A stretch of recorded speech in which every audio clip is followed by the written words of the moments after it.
വയനാട് മുണ്ടക്കയിൽ ഉരുൾപൊട്ടിയത് ഒരു തവണ മാത്രമെന്ന് വിദഗ്ധ സംഘത്തിന്റെ നിഗമനം. വെള്ളവും മണ്ണും മരങ്ങളും കുത്തിയൊലിച്ച് അണക്കെട്ടുകൾ പോലെ രൂപപ്പെട്ടു. അത് പലതവണ പൊട്ടിയതാണ് ദുരന്തത്തിന്റെ തീവ്രത വർദ്ധിപ്പിച്ചതെന്ന് സംസ്ഥാന സർക്കാർ നിയോഗിച്ച വിദഗ്ധ സംഘം ചെയർമാൻ ജോൺ മത്തായി പറഞ്ഞു. 5 അംഗ സംഘം പരിശോധന പൂർത്തിയാക്കി വെള്ളിയാഴ്ച മടങ്ങി. അടുത്ത ആഴ്ച അവസാനത്തോടെ സർക്കാരിന് റിപ്പോർട്ട് സമർപ്പിക്കും. അതിനു മുമ്പ് ഒരു തവണ കൂടി ദുരന്ത സ്ഥലത്തെത്തിയേക്കും. ദേശീയ ഭൗമശാസ്ത്ര പഠന കേന്ദ്രത്തിലെ വിരമിച്ച ശാസ്ത്രജ്ഞനായ ജോൺ മത്തായുടെ നേതൃത്വത്തിലുള്ള സംഘം 3 ദിവസം മുണ്ടക്കൈ, പുഞ്ചിരിമട്ടം, ചൂരൽമല ഭാഗങ്ങൾ പരിശോധിച്ചു. ഒപ്പം മണ്ണിന്റെയും പാറകളുടെയും സാമ്പിൾ ശേഖരിക്കുകയും ചെയ്തു. ഉരുൾപൊട്ടലിൽ 30 മീറ്ററോളം ഉയരത്തിൽ വെള്ളം കുത്തിയൊലിച്ചതായാണ് വിലയിരുത്തൽ. വനമേഖലയിലാണ് ഉരുൾപൊട്ടിയത്. വൻമരങ്ങൾ കടപുഴകി ഒഴുകിയെത്തി.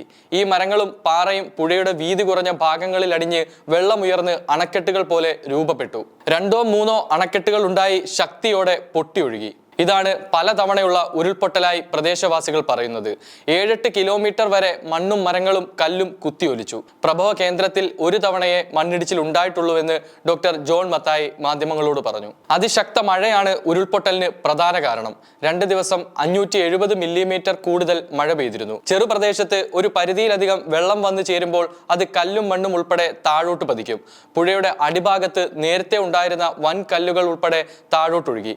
വെള്ളം കെട്ടി ഓരോ സ്ഥലത്ത് നിന്നും ഒഴുകുന്ന പ്രതിഭാസമാണ് കണ്ടത്. ദുരന്ത മേഖലയിൽ സുരക്ഷിതവും സുരക്ഷിതമല്ലാത്തതുമായ പ്രദേശങ്ങളുണ്ട്. ഇത് ഏതെല്ലാമാണെന്നും സർക്കാരിന് നൽകുന്ന റിപ്പോർട്ടിൽ വ്യക്തമാകും. അതേസമയം ദുരന്ത മേഖലയിലെ തിരച്ചിൽ ഇന്ന് 18 ദിവസം പിന്നിട്ടിരിക്കുകയാണ്. Punchirimattam, Mundakkai, Chooralmala high school road, village office road, Soochippara വെള്ളച്ചാട്ടത്തിന്റെ താഴ്ന്ന പ്രദേശം എന്നിങ്ങനെ 6 മേഖലകളിലായിരുന്നു വെള്ളിയാഴ്ചത്തെ തിരച്ചിൽ. മൃതദേഹങ്ങളോ ശരീരഭാഗങ്ങളോ ഒന്നും തന്നെ കണ്ടെത്താനായില്ല.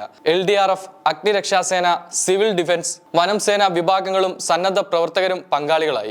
വിവിധ സേനാ വിഭാഗങ്ങളിൽ നിന്നായി 159 പേരും സന്നദ്ധ പ്രവർത്തകരായി എത്തിയ 198 പേരും തിരച്ചിലിന്റെ ഭാഗമായി. 2 ഷിഫ്റ്റുകളിലായി 404 പോലീസുകാരായിരുന്നു തിരച്ചിലിനായി ഉണ്ടായിരുന്നത്. 231 മൃതദേഹങ്ങളും 212 ശരീരഭാഗങ്ങളുമാണ് ഇതുവരെ കണ്ടെത്തിയത്. ചൂരൽമലയിൽ നിന്ന് 151 മൃതദേഹവും 39 ശരീരഭാഗവും, നിലമ്പൂരിൽ നിന്ന് 80 മൃതദേഹവും 173 ശരീരഭാഗവും ലഭിച്ചു.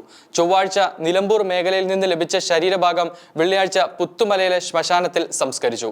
ശനിയാഴ്ചയും തിരച്ചിൽ തുടരും.